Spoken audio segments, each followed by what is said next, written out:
Today we are talking about slowing down and taking care of yourself, so stay tuned. Hello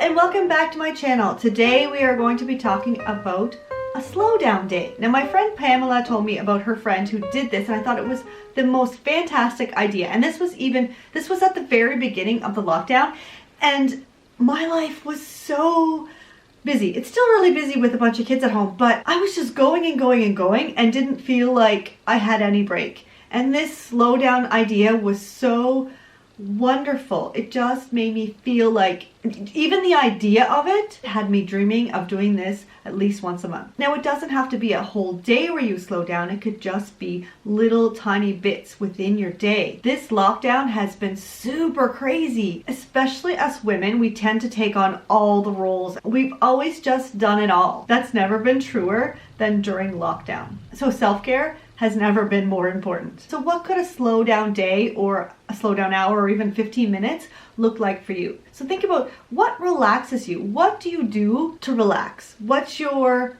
go-to downtime? What can you do to slow down? In these months where we've been at home, I've been overwhelmed with all the things I've needed to do. So I've done quite a few things that help release the stress. I picked up my knitting needles again, which I haven't really done in a really long time, and I made some mug cozies, and I finished a scarf that I had been working on for 2 years, and it really is a stress relief. During homeschool, it could get quite stressful. The kids, I'd have 4 of them asking me questions at once, a little one who kept getting up and leaving the table, and it would just get really frustrating. But if I sat there with my knitting, I could answer questions. I was just doing simple things like mug cozies, so I didn't have to use a lot of concentration and focus, so if they interrupted me, it wasn't a big deal. I had to be there for the hours while they worked, but at the same time I could be productive and do something that relaxed me. Then I liked it so much that I continued knitting when I wasn't helping out with school. I wanted so much to finish my cozy, I actually made one for my teapot as well. And when things got loud here, I would come in here, I'd close the door, I would just knit a few rows until I felt my shoulders come away from my ears, and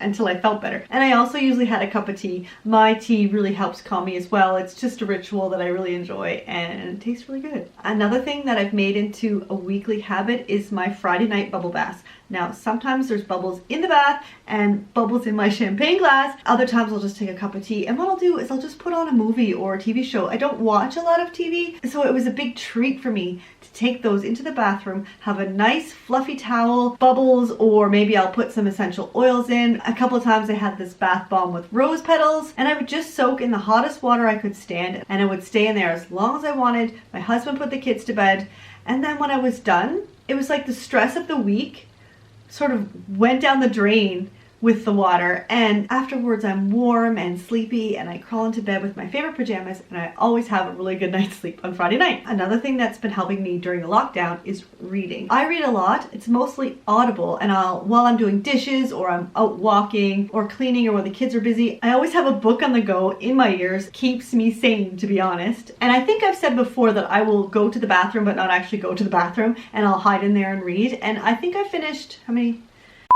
Since the lockdown started, I've finished 4 books just hiding in the bathroom. Some of them I had already started before, so they were finishing up those books, but I read 2 whole books just by hiding in the bathroom 5-10 minutes at a time. I also listened to 11 books. So that's a total of 15 books in just over 2 months. And I am loving it. I love escaping into a good book, and it really calms me down, relaxes me, and just makes me happy. Think of things that just make you happy and you feel light and just relaxed. So the next time that you're starting to feel stressed, or even before you get stressed, pick one of those activities, make time for it, and have a slow down day or slow down hour. Because you can't run on empty. You need to recharge your batteries. So take some time, do something for yourself to recharge.